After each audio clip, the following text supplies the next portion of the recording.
Welcome to the Dr. April Jasper Show, relevant conversations for business owners of today.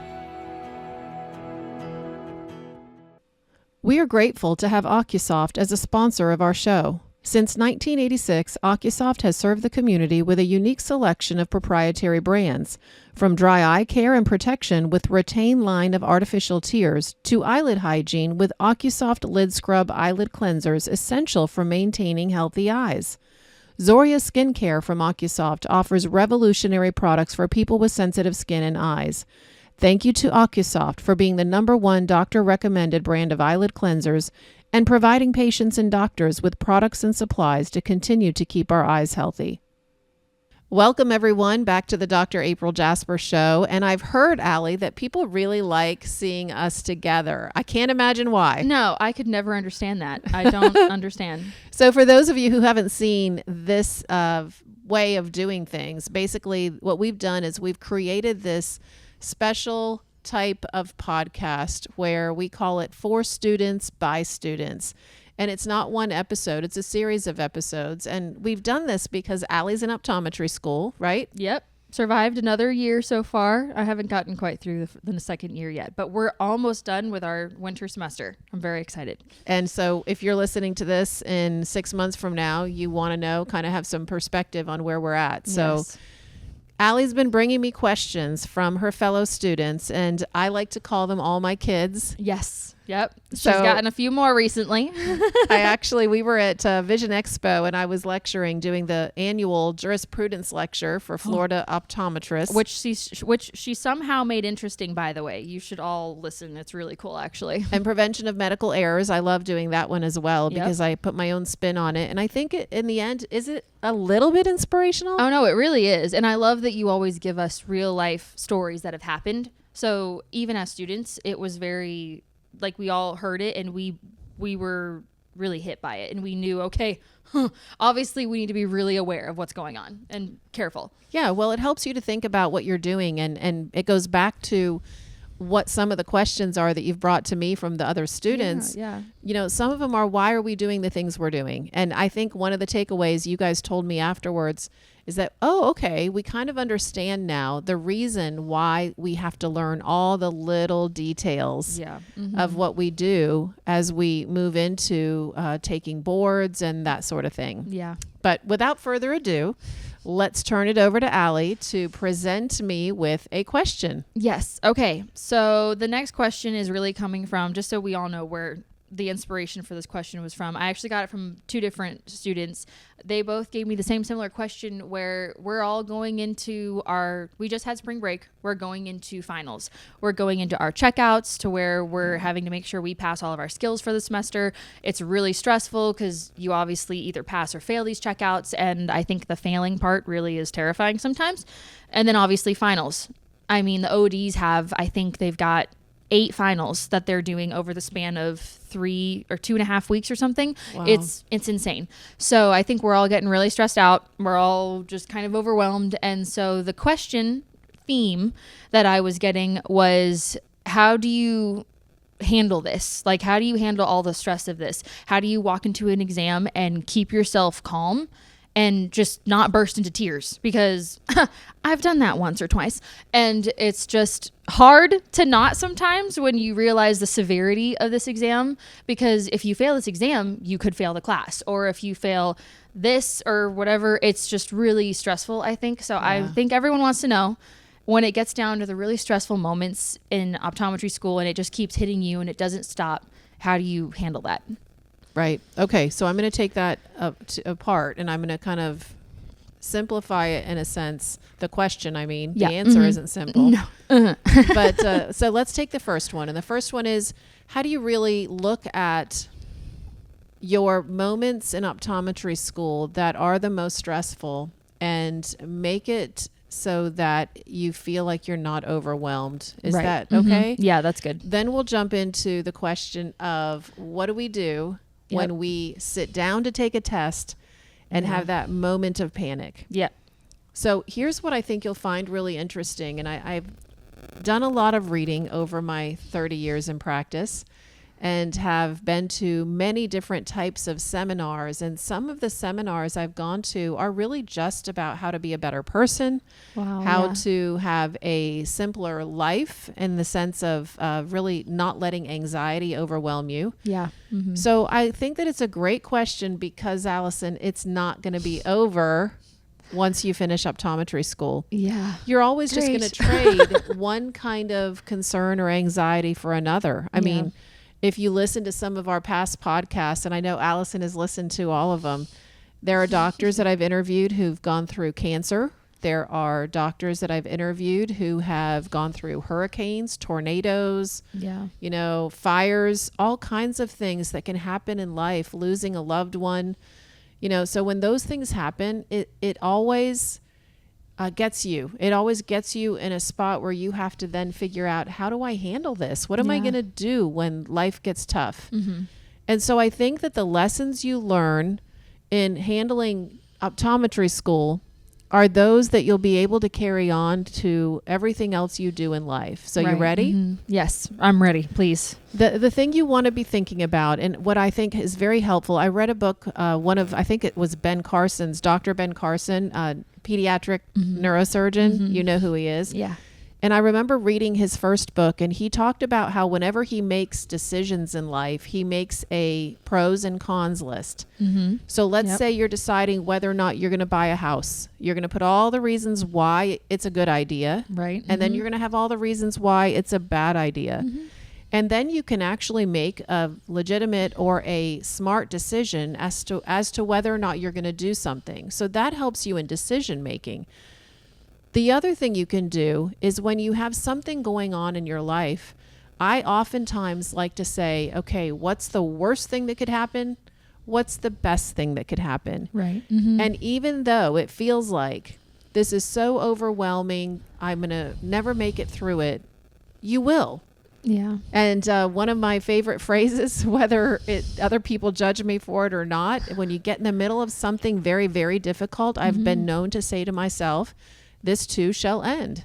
Mm-hmm. And by that, I mean, this moment, as horrible as it may feel, in 1 hour, it's over. Right. Mm-hmm. So I think that in the immediate sense of taking a test, you just have to walk in and you have to breathe. It makes a difference. Yeah, it really does. Yeah. And you have to visualize that moment where you walk out of the room feeling amazing, good about your results, and then you continue that visualization and see yourself opening up your email and getting an A. Yeah. And even if you don't get an A, it doesn't matter. I will tell you, athletes and, anyone that's out there that's ever had a goal that they've had to achieve, they're going to tell you that what the one lesson they're told over and over is that the game is in their mind. Yeah. Test taking, many times, all of you wouldn't have made it to optometry school if you didn't have the capability to pass the tests. Yeah. That doesn't happen. So you have to be confident in the fact that you have the ability. Mm-hmm. And if you've done the work of studying, you're going to be okay. Right. Mm-hmm. But you have to think of that, and you have to be positive and say to yourself, when you walk into that room, what I would do is I would stop, I would breathe, I would pray. Yeah. So I'd just be calm and I would close my eyes and I would say my prayer, and then I would visualize myself finishing the test, walking out of the room. And I think I probably even smiled because I couldn't wait for that moment of, okay, it's done. I'm going to leave. I would even go so far as to say, this is what I'm going to do for dinner tonight. Oh, yeah. You know? Oh, yeah. In my head, that's what I'm thinking. Definitely do that sometimes. Are you looking for a nutritional supplement to help with your day-to-day vision needs? Look no further than MacuHealth. Recommended by doctors worldwide, MacuHealth offers a full line of products designed to support your vision and eye health. Available through eye care professionals on Amazon.com and directly on our website at MacuHealth.com. And here's the best part. Use the code OME24 when ordering direct from MacuHealth for special discounts. MacuHealth, nutrition you can see. Or if you're exhausted, you might even imagine that moment where you lay your head on the pillow and take a nap. It's the best feeling If ever. you guys are listening and you know my Allison, yeah, that's what she's thinking about. I love naps. It's a problem. There are pictures of her taking a nap behind the chair in the classroom, and for a reason, though. Yes. No, obviously it was during a break, but I just really need that 8-minute catch-up nap sometimes, okay? But she does commute, so Yes. we'll give her that. And has a husband and all of us at home that probably bother her way too much. Okay, but back to the question. Making it through the test. I promise you, if you follow exactly as I'm saying, you have to be confident in the fact that you're prepared. Yeah. Now, I'm not much help to you if you're not prepared. So don't go in there going, well, April said if I'm not prepared, then I might not do well. Well, what if I'm not prepared? How do you ever know if you're totally prepared? Well, here's what I mean by that. If you've spent the time studying, not going to Disney World and having a party, then you're prepared. You have to go with that and be confident in the fact that you've studied the right things. It's all up in there. Yeah. That's another Ben Carson thing too. He says, and I love listening to him talk and reading the books that he's written. He says that everything we've seen and heard is up there. Yeah. It's kind of scary in a way. That's why we should protect our minds and not Yeah. listen and see things that we shouldn't listen and see. But I'm even as picky as you guys know this. My kids know this, y'all. I didn't want them to listen to people speak negative words to them. Never in your life would I let somebody do that to you. Yep. And so if you don't want them to speak negative words to you, then why would you watch things that are negative as well? Yeah. But we're getting off track. Either way, though, just understand. Don't be negative. Always be positive. Always think positive. Know that you have the capability. Yeah. You have the ability. It's all in there. But now you need to breathe. You need to pray. You need to see it happening in a positive way. Be confident. And then don't be in a hurry. Yeah. That's the thing that That's a big you've one. heard me say, right? I think my whole first year of school, I would get into those exams and then I would just kind of speed through the ones I knew. And then the ones that I didn't know, I would go back and I would still speed through them. But then I also thought I was helping wow, I'm so sorry. I also thought I was helping myself by just going back and checking everything over and over and over again. And I think I found I can go back and check the ones I don't know once. But if I know something, I don't need to go back and check it, because if I go back and check it and I change it, I'm usually wrong. And I think that whole entire first year, when I wasn't getting the grades that I really wanted, I wasn't hitting those A's that I was really desperately trying to reach for. I was exhausting myself with studying, but my test grades weren't coming out the way I wanted to. And I was so confused. And I think I finally realized that, like you said, I need to slow down a little bit and I need to just breathe, which were two things I was really bad at. And so now that I'm starting to do that more often, I'm definitely seeing a better motion and seeing a better result and everything come through. So you bring up another good point, though, and I think this is important for everybody to really think about, and that is that you need to get enough sleep. Yeah. So sleep is important. Everyone's going to tell you if you don't have sleep, and this is going to be something that's important later in life as well. I'm not a fan of 4-hour nights of sleep and studying until the morning comes. You're not going to be able to think. Your brain cannot function like that, and you will burn out. You will, and by burn out, what I imagine is a candle that's all the way to the bottom because there's no energy left. yeah. And so that's not a joke. That's scientific, as is visualization. That is not just April making it up and pulling it out of the clouds. It's real. It's science. You listen to any athlete, the best of the best out there in the world, and they will tell you that they see it. You know, it's funny. You guys will love this. Allie and I were just at the Daytona Supercross. Yes. Yep. And so here we are watching the best dirt bike riders in the world. Yep. Competing, and we had these amazing seats where we could watch them coming out of the pits and going into the lineup, where they would then go out onto the course to the starting line. Yeah. And it was incredible because we got to see all of their their getting ready moments. Yes. Yeah. Where they were sitting there jumping up and down, getting all the jitters out, or some of them would just stand there staring off into the distance, and then it was all the different things they would do. Yep. Some of them had their headphones on. They're Yep. saying their little piece in their head, and you could see their lips moving. I mean, and that's what athletes do. That's what they've Yeah. been taught to do, trained to do, because they know that the race is in their mind as much as anything else. When you're at the level you guys are, you are not taking a test because you're not taking a test that's testing your ability. Yeah. You're taking a test, honestly, I believe most of you are, that's testing your capacity of controlling your mind, being calm, and being confident. So I will be the one to tell all of my kids, the students out there, be confident in yourself. You're smart. You didn't make it into the program because you weren't. You have the ability. Now get your sleep.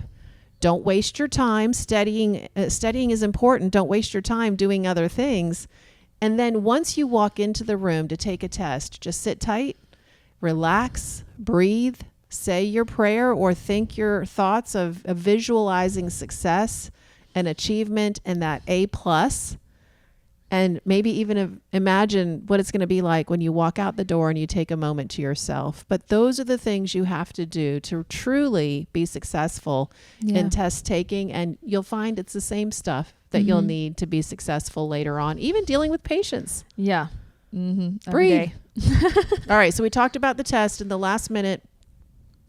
Does that help you kind of get through optometry school? And we'll talk more about that in the next one. But I think your question was twofold. How do you not be stressed out about finals coming? Yeah. And so the easy thing to think about there, the easiest way to help yourself is to set a schedule. So if you know the days of your tests, you know which classes are the most important. You know which ones you need a higher grade in to be able to pass the class. So then what you need to do is you need to schedule out the time you need to take. Yeah. I also like the idea of getting a buddy, a partner that will help you to do some of the work to prepare your notes if you need that. Yeah. So you split up the workload, but then really manage your time. Time management is a thing, and I'm a fanatic about time management. She really is, though. And I love it because I end up having more free time than other people and getting a lot more done because I manage the moments. And then I feel happy about my relaxation moments. And that's key too. Once you're done and it's time to relax, don't mix your worries with your relaxing. You've just got to let it go and relax. Yeah. So manage your time, look at your book work, your schedules for your tests, know when the next test is coming, know which ones you need to spend the most time on, because you might have a class where you don't even need anything but a 0. Yeah. You need a 20. So study for a 20 if what you need is to focus on the other classes. And I don't really mean study for a 20. I mean, maybe study for a 50. Yeah. Just maybe put a little less effort into that class than you would in a different class. Yeah. I love it. All right. So time management, visualization, relax, get your sleep, study hard when it's time to study, and relax when it's time to relax. Yeah. Does that help? That's super helpful. Yeah. Thank you guys. We appreciate you being here, and happy studying.